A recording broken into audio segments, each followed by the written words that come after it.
Now we have our keynote speaker, Leonid Kogan, which is going to talk about some recent lexicographic research on Soqotri with an emphasis on the comparative historical dimension. So Leonid, please, you can go ahead. Thank you very much, Orhan. Do you hear me well? Yes. I hear you. Do you want me to share your PowerPoint or I have in the beginning of this section, I have sent my handout to the chat, and I recommend to download it because otherwise it may be a bit difficult to follow, because showing it on the screen maybe not as practical as having it at your own computer. How much time do I have, Janet? You can have about 40 minutes. Okay, great. 40 minutes. Could you send it again, because it will only have reached people who were here. Yes. I can do it, no problem. Yes. Can you? Will you do it, Orhan? Yeah. Like I can do it, no problem. Great. Good afternoon or good evening, depending on which part of the world we are. I will talk about recent lexicographic research on Soqotri with an emphasis on the comparative historical dimension.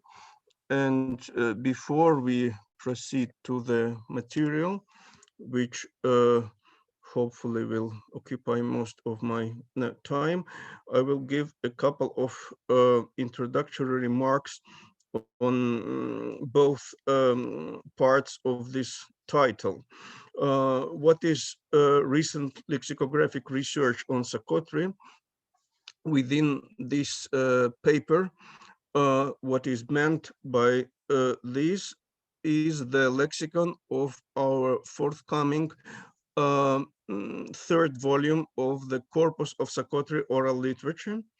The first two volumes having appeared in 2014 and 2018 respectively, and now the third volume is an advanced stage of preparation. The glossary is the text and the glossary are practically ready, so one can really work with this lexicographic collection. And what I will deal with are the so-called new words, that is, those Soqotri words which are essentially unknown to the scholarly audience.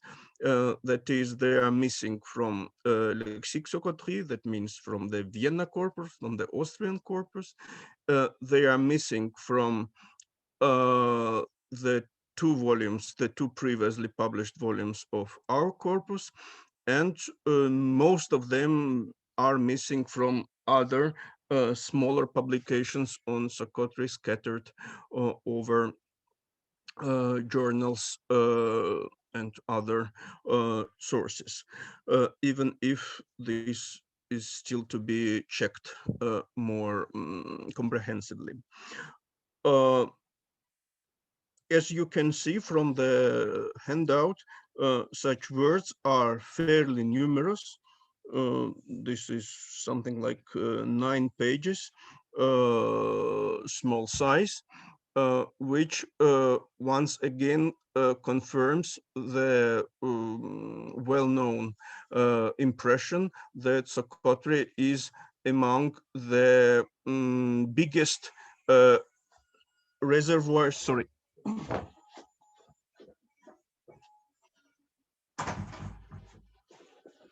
There are some works here in the university, is among the biggest reservoirs of new Semitic vocabulary throughout the Semitic speaking world. what is an emphasis on the comparative historical dimension should also be relatively clear from the onset. Leslau's Lexique Soqotri, published in 1938, was and still is the only comprehensive etymological treatment of a vocabulary of a modern South Arabian language, be it Soqotri or any other. And since then, which means many decades, through many decades, no systematic treatment of the Soqotri vocabulary in its comparative Semitic setting has been undertaken. As we will see today, this situation is really deplorable and can hardly be tolerated, because the advantage of advantages of this vocabulary, of these lexical facts for comparative Semitic lexicography are immense. And this paper is an attempt at mitigating this situation. And I think for the first time in the history of our scholarship, I will try to present to your attention a more or less comprehensive comparative historical treatment of a large chunk of Soqotri vocabulary. Before I proceed to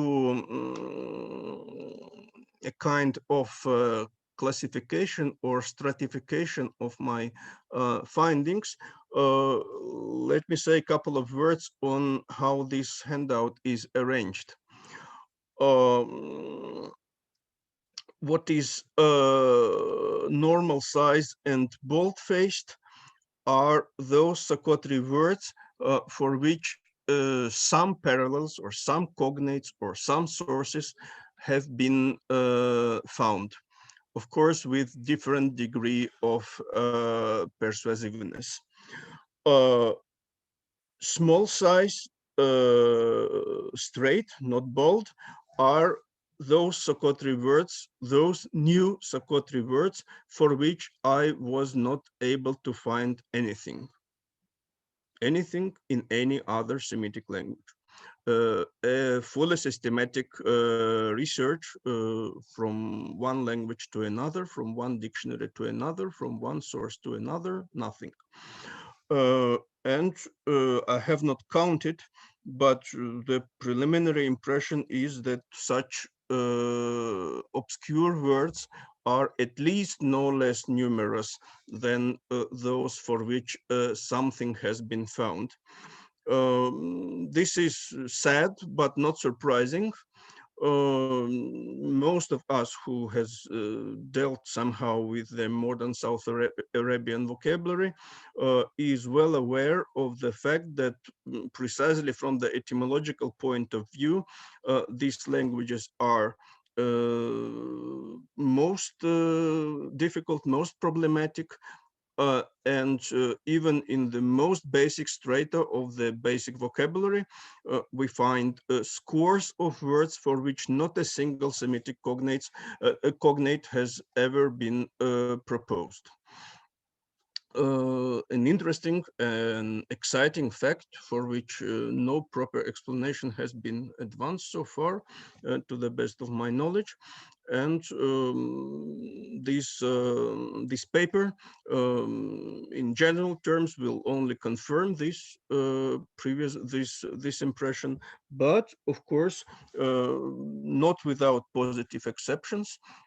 Something has been found, and some findings are fairly bright.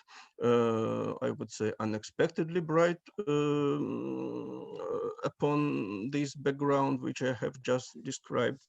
And now, after these introductory words, we can move to the evidence.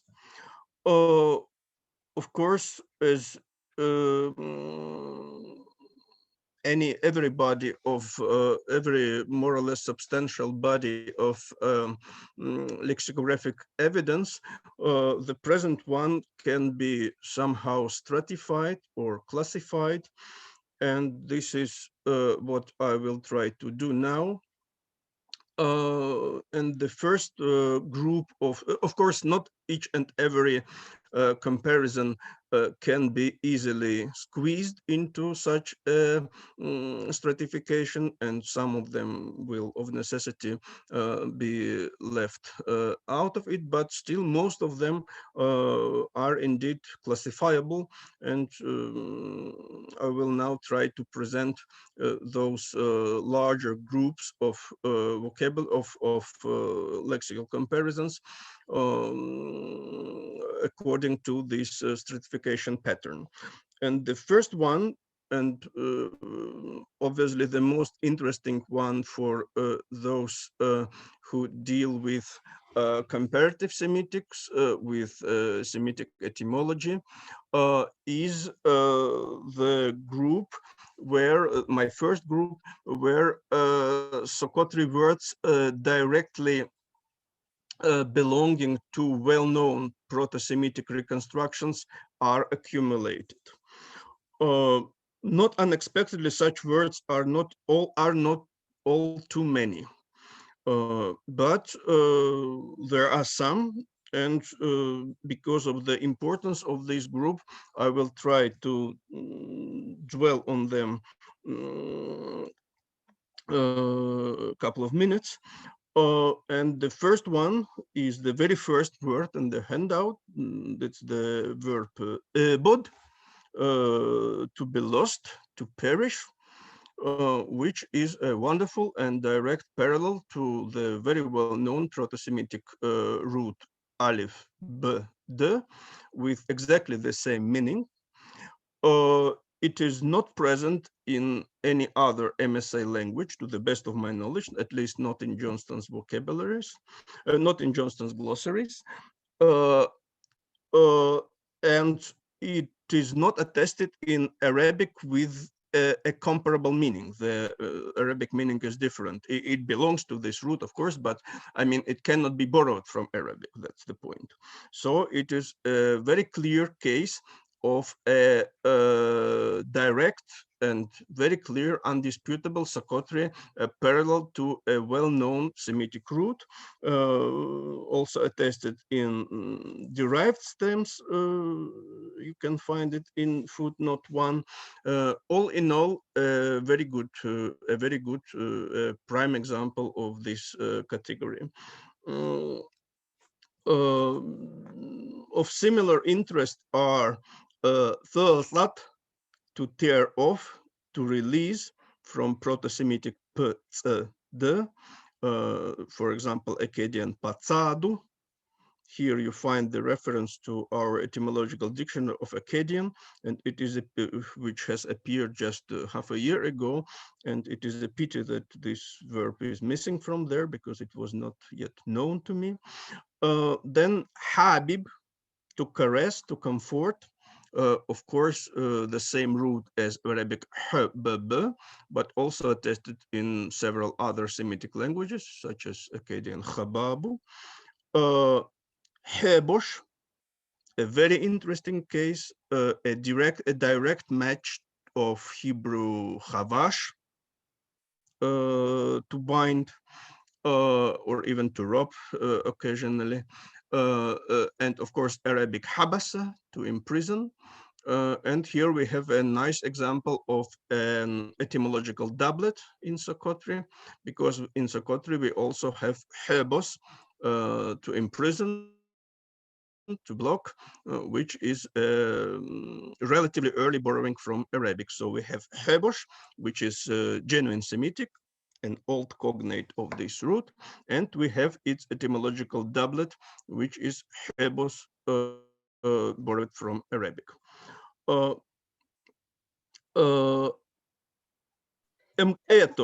Leonid, can I just interrupt you for a second? I'm sharing the screen. I'm sharing your handout, but I can't. I've lost where you are. Page Yes, 4. Page- that's as I told, it would be difficult to follow it on the screen. That's the problem. yeah. But now that everybody has it, it may be even superfluous to display it, I think, because no, I will go here and there. It may be difficult to follow. Sorry. Okay. Uh, I'll try. then my next example is a very interesting one. To let its milk come into the udder, about a cow, not about a goat. For this, we will have a special verb. Soqotri is famous for distinguishing such small nuances. The same action when applied to a cow is described differently from when it is applied to a goat. And this emqeto is, of course, a direct cognate of Akkadian makatu, a very well-known verb, the main verb for to fall in Akkadian. So the basic Proto-Semitic meaning must be something like to go down, and to lower here in Soqotri is a reflex of this Proto-Semitic meaning. By the way, in Arabic, the verb is poorly presented. In classical Arabic, at least, the verb is poorly represented. And its best known reflex is the famous expression "Saqitu bnu maqitin, saqitu bnu maqiti bni laqitin." The freedman of a freedman of a freedman, which means the lowest category of people. Also, of course, from the main meaning to go down, to be base, to be low. And perhaps the last verb, the last entry from this category is under letter R, Ra. That's shirhik, to produce clay objects, an interesting meaning as it is. And rather unexpectedly, I found a fairly good cognate in Akkadian raku, to smear, to knead, which contextually is also applied to clay. And phonologically, that's very transparent. Akkadian Soqotri he is a direct match of Akkadian non-colored a. And perhaps Arabic rahaka also belongs here. It is applied about to rubbing something between two stones. And this probably refers to the sand used in the preparation of pottery. Something which we continuously see on Socotra, and Kevin, who is present here, has immortalized it into one of his films. Okay, so far so good.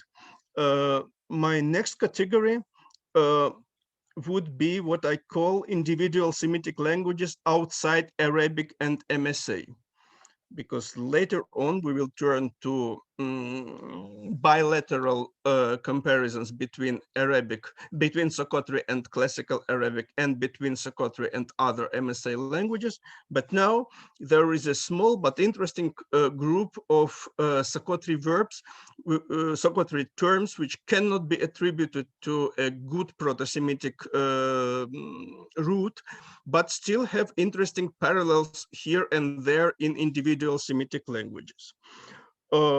For example, Soqotri giyol or gyo'ol, to get spoiled, tagayyara. Sometimes you have these Arabic definitions in brackets. That's how the informants, the language consultants, translate them for us.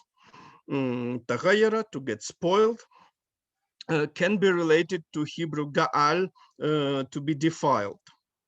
Or Soqotri se'e, sound with no verbal root known to me is a very good match to GS to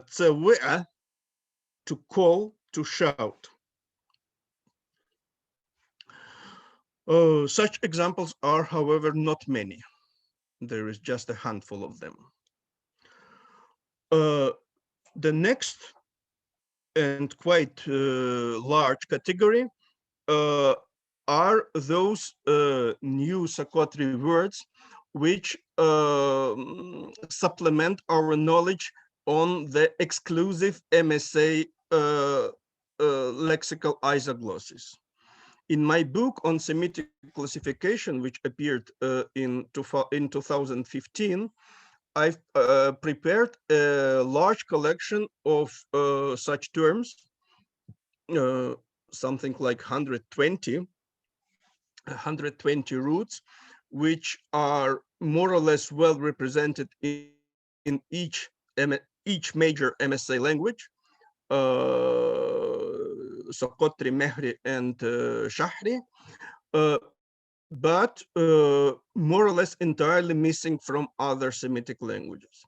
And by that time already, it was fairly clear to me that it was only a matter of time when this already large group would be seriously expanded due to new Soqotri lexical evidence. And this expectation is now abundantly confirmed. Almost every day of field work, either on the island or somewhere else, that does not matter so much, brings about 5, 7, 10, or maybe more new Soqotri lexims, which fit more or less exactly what has previously been known from Shahri, Jibali, and Mehri. And here, such examples are pretty many in this handout. You can follow them yourselves if you wish, but let me mention some. Kef, to hide. Kef, that morphologically means that there is either an aleph, no, you have it to go up, go up, go up, go to the aleph, because Soqotri have no aleph or wav in the causative stem. So kef, must go back to either w, kf, or aleph, kf. And indeed, I would compare it to the well-known Mehri verb hukuf, to let someone rest on your breast, that is to hide, to protect, to shelter somebody, and very well known because Shevkuf, to lie down is derived from it. Then Daqf, ledge over a gorge, must be related to Jibali Daqf, a cave pen for animals. Ferav, nice, beautiful. Jibali Efrael, to please. Fes, to go to different directions, to disperse.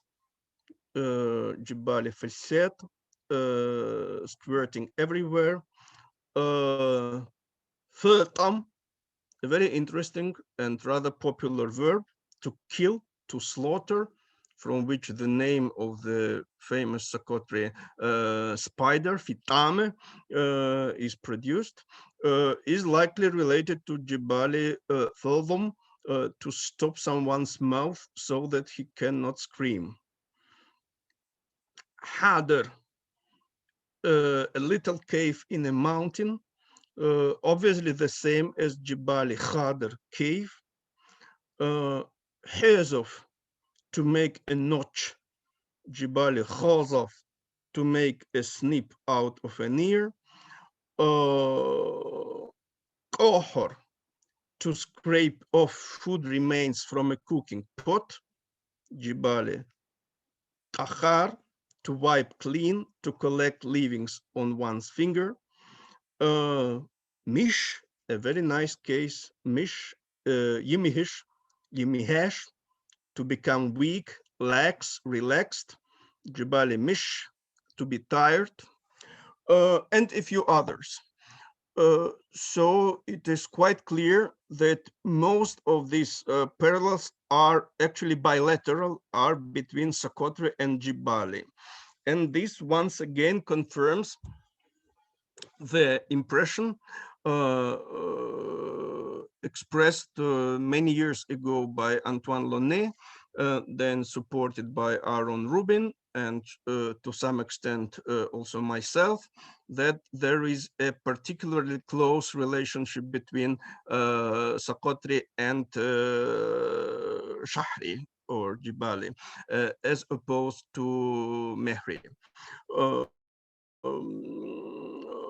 As far as I can see, such detailed commonalities as in the case of kohor, to scrape off food remains from a cooking pot and to wipe clean, to collect leavings on one's finger, must reflect a very close proximity and also a relatively recent dating of separation between the two languages. Otherwise, such precise coincidence in meanings would not be possible, would not have been possible.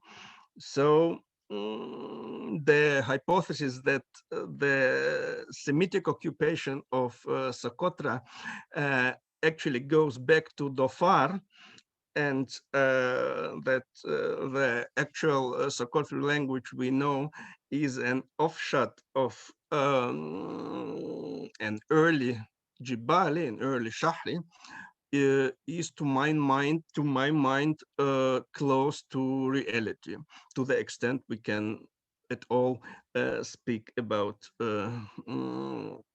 something real in such matters as this one. Do I still have some minutes? Yes, you do. Yes, sure. Yeah. Mhm. Okay. Then the next group, and in this case quite expected, next large group are bilateral equations between Soqotri and classical Arabic. And let me stress, classical Arabic, that means the language al-Fusha we know from Lisan al-Arab or Taj al-Arus or Lane or Kazimirsky. No, doesn't matter too much in this case. The amount of such bilateral coincidences is fairly large. This is quite expected from one hand, but also invites to some thinking on the other hand. It is expected because we all know the classical Arabic vocabulary is just very large. And it is fairly certain that each and every Semitic language confronted with Lisan al-Arab in terms of exclusive lexical isoglosses will provide a broadly similar picture. This is a well-known fact and many times confirmed in practice. But in this particular case, giving the certainly prolonged period of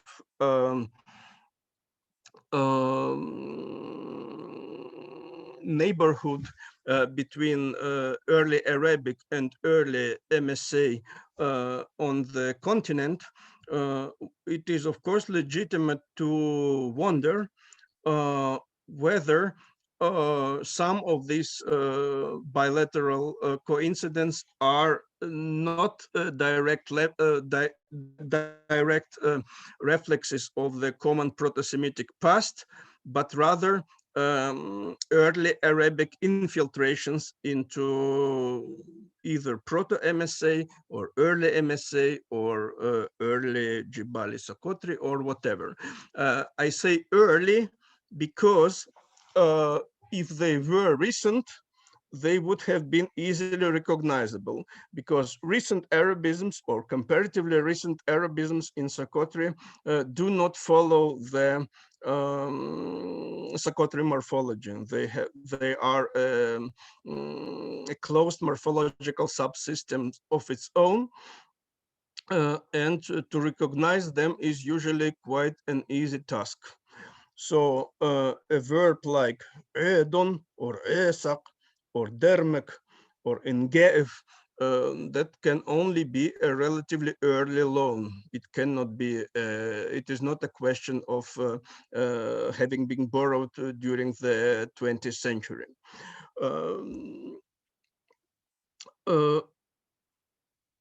Such impression, the impression of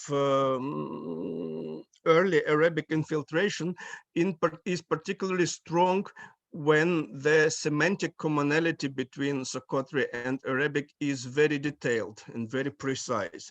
This is, for instance, the case of Gidyeb.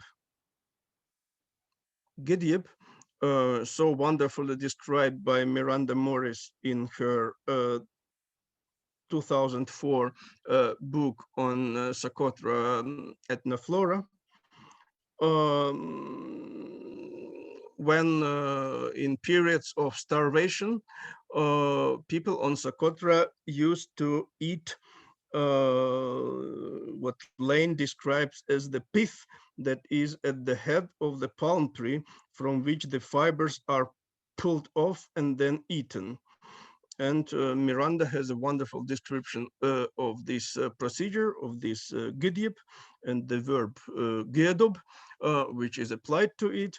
And of course, this Soqotri verb cannot be separated from Arabic jadab or jidab, which basically designates the same procedure.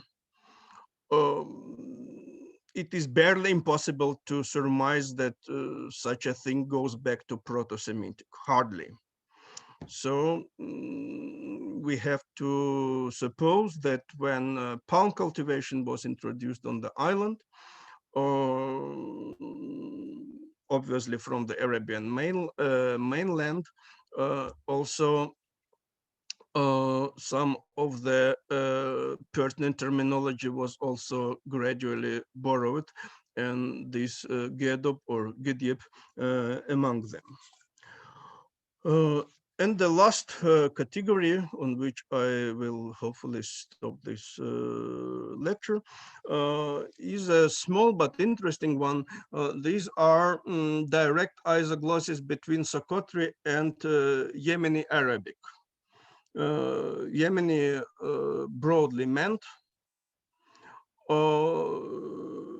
as we all know, Yemeni Arabic lexicography is not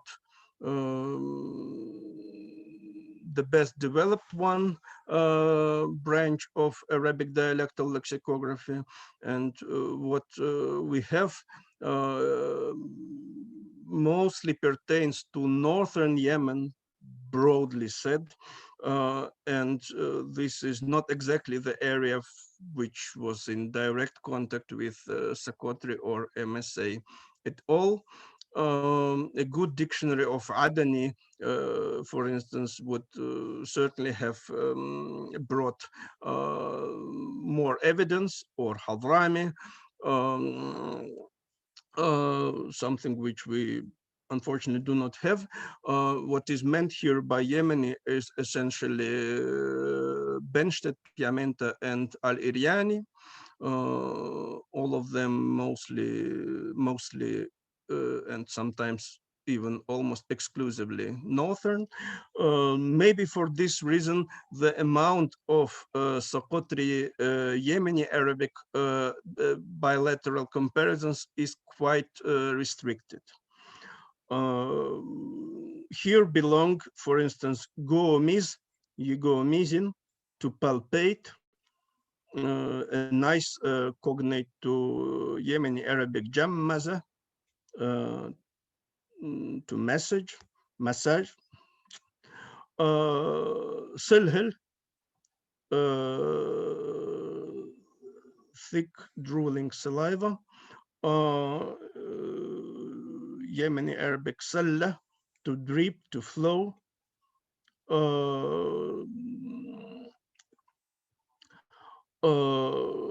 And a few others, but not many, maybe 4 or 5 or 6 examples altogether. As I said, there are more examples which do not fit such classification. Many of them are quite interesting in their own and can be studied outside this presentation just by everybody who has this handout.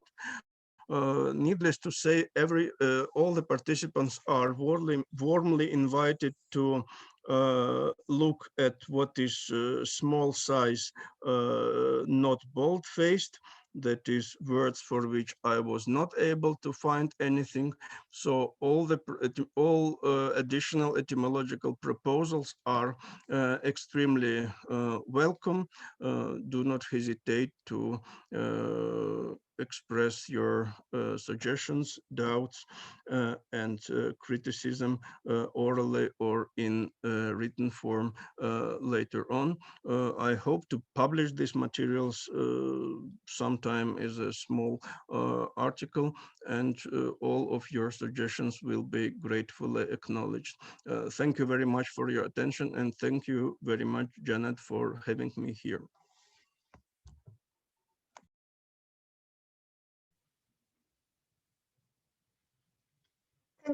Thanks very much, Leonid. That was really interesting.